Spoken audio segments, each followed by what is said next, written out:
शिवनेरी पायथ्याचे जुन्नर गाव पश्चिमेकडे झुकलेल्या सूर्याच्या तिरप्या किरणात उठून दिसत होते.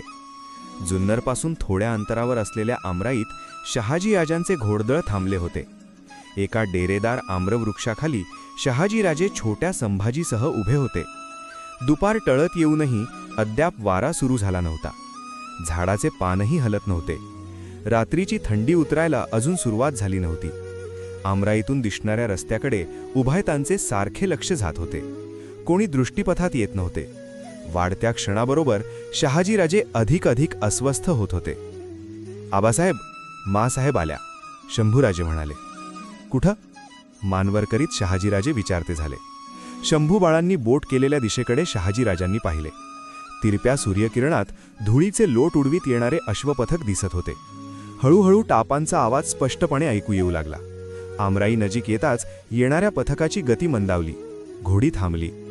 3 घोडी मंद गतीने पुढे येऊ लागली. घोडदौडीने थकलेल्या जिजाबाईच्या चेहऱ्यावर संभाजीला पाहून क्षीण हास्य उमटले.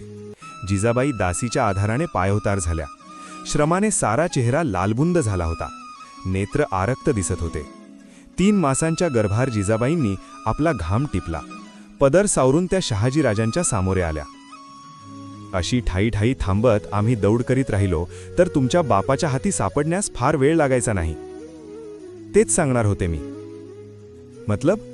शहाजीराजांनी विचारले. आपण पुढे जावं. आणि तुम्ही?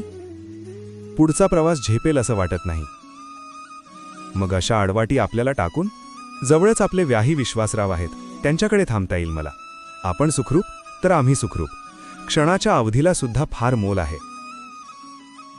शहाजीराजे एकदम संतापाने उफाळले. हा आपल्या वडिलांचा प्रताप आहे, त्याला आम्ही काय करणार? जाधवांचं आणि भोसल्यांचं वैर पिढ्यानपिढ्या चालवायला आम्हीही समर्थ आहोत म्हणावं. मी काय बोलणार यात? जिजाबाई बोलून गेल्या. तुम्ही म्हणता तसं करू. तुमच्या बापाला रक्ताची लाज असेल तर तो तुम्हाला सोडून देईल अथवा पळवून नेईल. तुमचं नशीब आणि तुम्ही. आम्हाला जास्त विचार करायला आता उसंत नाही. बोला, हे ठरलं? आपले अश्रू कष्टाने आवरून काही न बोलता जिजाबाई आपल्या घोड्याकडे वळल्या. जुन्नरला खबर गेली. शहाजीराजांचे व्याही विजयराव सिधोजी विश्वासराव खुद्द सामोरे आले. जिजाऊ आणि शहाजी यांना सन्मानाने आपल्या वाड्यात घेऊन गेले. वाड्यात बैठकीवर जाताच शहाजीराजे म्हणाले, विश्वासराव, नाईलाजानं तुम्हाला ही तकलीफ देत आहो, त्याबद्दल आम्ही शर्मिंदे आहोत. राजे, असं बोलू नका. आपल्या कामी येण्याची संधी नशिबानं मिळाली असं आम्ही समजतो. जीवाच्या बाजीनं आम्ही राणीसाहेबांची कदर करू. तो विश्वास नसता तर आम्ही आलोच नसतो. आम्हाला आता थांबता येणार नाही. शंभूराजे, चलायचं ना? का राहणार? जिजाऊंची नजर चुकवीत शंभू म्हणाला, आम्ही येणार. शाबास. शहाजीराजे म्हणाले, थोडे दिवस बाळ राहिल्यावर आणि सर्व सुखरूपपणे पार पडल्यावर बाळाला पाठविला तर नाही का चालणार? जिजाबाई म्हणाल्या, ऐका विश्वासराव, बाळाला धोका आहे आणि आम्हाला नाही, तसं म्हटलं नाही मी. जिजाबाई गडबडीने म्हणाल्या, आम्ही शंभू बाळांना नेणार.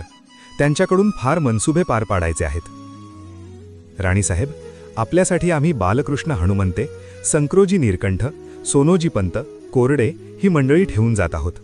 थोडीशी बंदी देखील आहे. आम्ही स्थिर स्थावर झालो की तुम्हाला घेऊन जाऊ.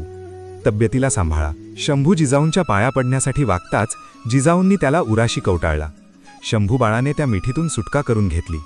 जिजाऊंना शब्द फुटत नव्हता. त्या शंभूचे रूप डोळ्यात साठवीत होत्या. डोळे भरताच तेही रूप अस्पष्ट झाले. जेव्हा डोळे पुसले तेव्हा शहाजीराजांबरोबर शंभू वाड्याबाहेर पडत होता. एकदाही मागे न पाहता जिजाऊंनी उभ्या जागी डोळ्यांना पदर लावला. विश्वासरावांच्या पत्नी लक्ष्मीबाई सदरेवर येऊन जिजाऊंना हाताशी धरून आत घेऊन जात होत्या.